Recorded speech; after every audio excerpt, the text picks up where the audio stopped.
So I just wanted to tell you a little bit about how fucked up my day has been today. So, I wrote it all down, and I'm gonna read it to you. I came out of the closet today. I posted my video and had a moment of calm before the storm. Immediately, I got a call from my parents who rejected me and told me they don't want to have anything to do with me anymore. My uncle messaged me and told me how I've completely turned my back on God and just shamed me some more like he's already done. At this point, my emptiness in my heart is throbbing. I just have a lot of pain. I just want someone to fill my emptiness, but the person who helps me feel more whole lately clearly doesn't want to talk to me today. Someone I admire, they comment just a really bland, generic comment on my coming out post, and they just say like, "Oh, I'm so proud of you." Sad. They obviously don't really care, or they would have like put out more effort to say more. I check up on a friend, their profile on Facebook, and I just open up their page and just see their face, and it just brings on an onslaught of pain because I know that friend just really doesn't want to talk to me right now.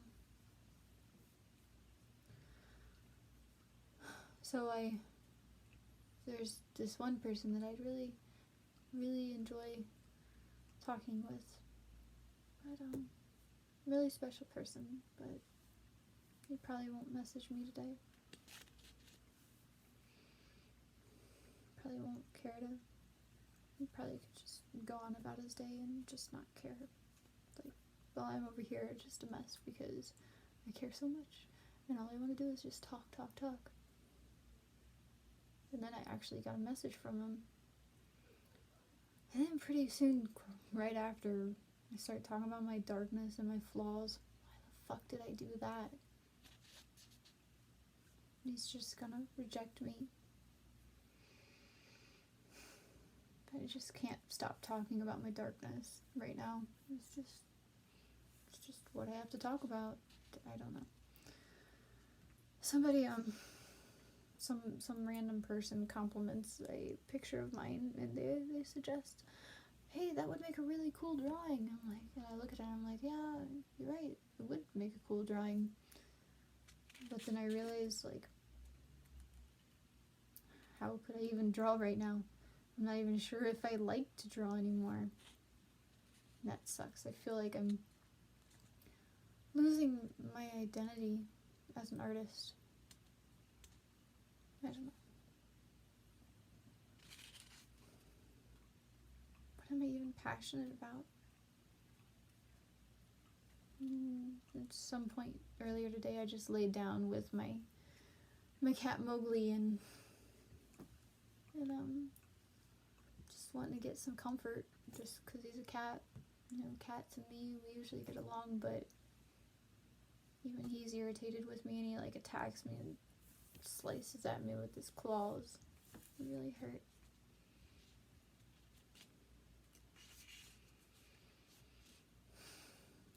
Even my cat rejects me just like everybody else. Shit. So this guy I'm texting didn't reject my darkness, but he actually accepts me. Fuck. He's filling my empty void again. I don't want my empty void to get filled, because if it gets filled, then it just goes through the same cycle as before. I'll never be able to take care of myself. I'll just come to rely on him for my emotional support and reassurance and comfort. And then what? He's just gonna leave, just like everyone else I've ever loved.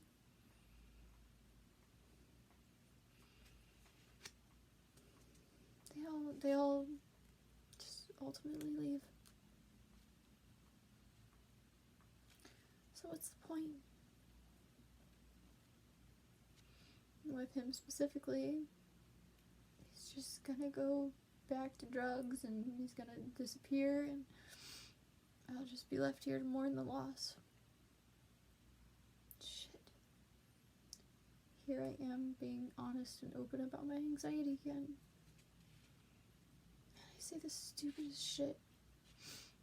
And I always just offend people and make people just as depressed as I am.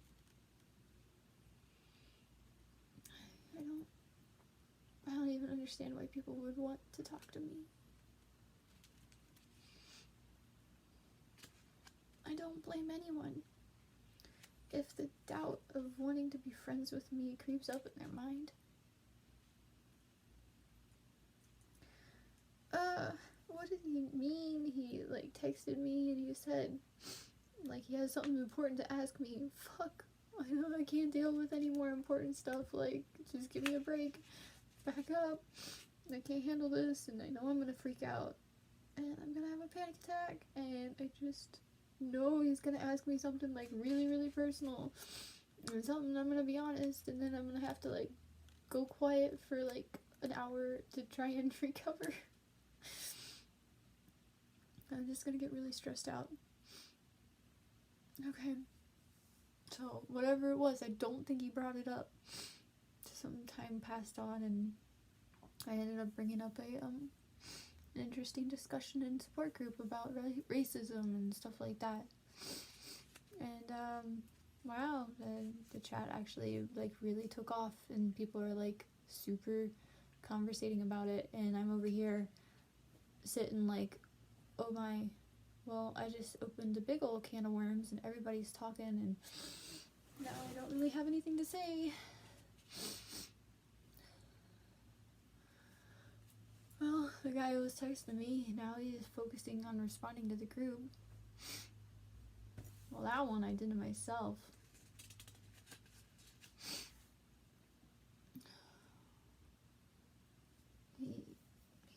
He's clearly having a really good time. Well, I don't know if good time is the right word, but he's finding value in the conversation that is in the support group, and that's great. That's why I created the support group. But, that's that. Guess I'm done talking to him for the day. He's not gonna want to talk to me. Why would he? There's nothing special about me. He just wants someone to talk to who understands him, and these people clearly understand him well too. Well, here's the emptiness. Brandon got home, and then it was nice to see him and get a hug and have a little just good feeling to see his face and have a physical companion right next to me.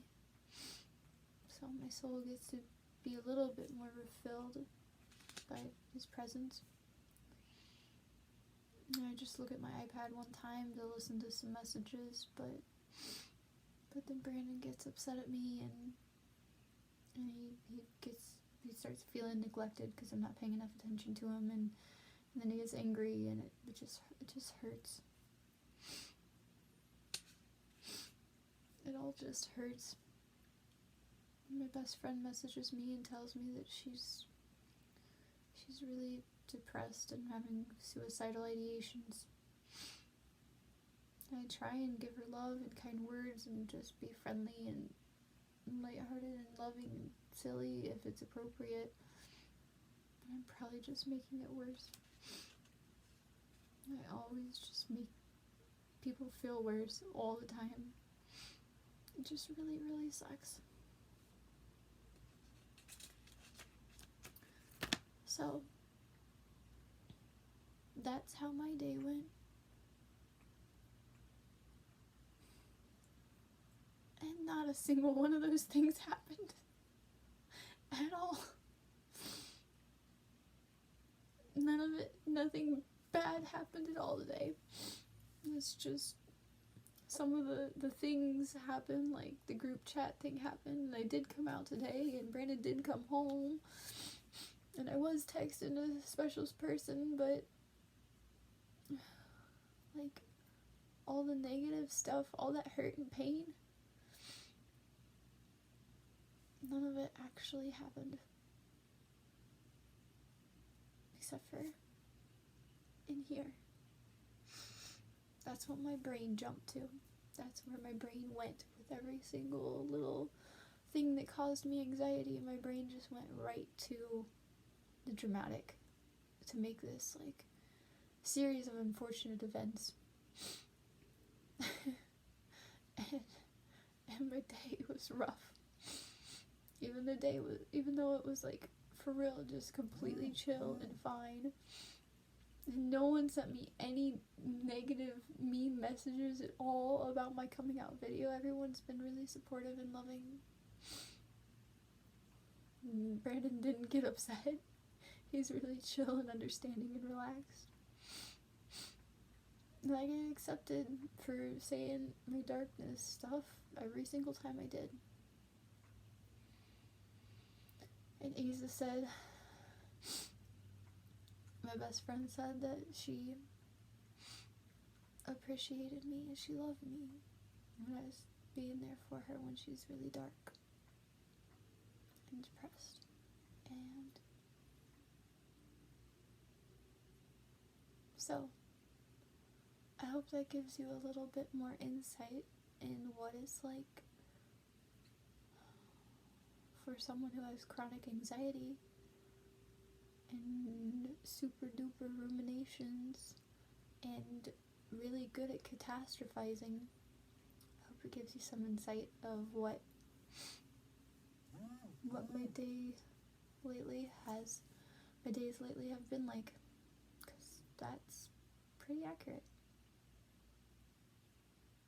And if it's not about whatever person that I'm focused on that day, then it's about something else. There's always something.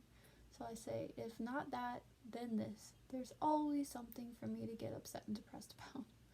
So that's where I'm at, and I wanted to make that story to show you how catastrophic I can be. Alright. I love you guys.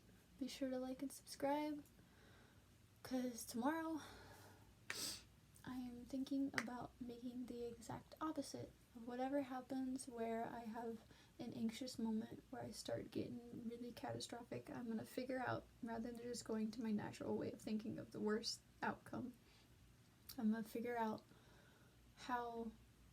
what the very best outcome could be, and ultimately show an example of how I can turn my day around completely to be something extremely positive.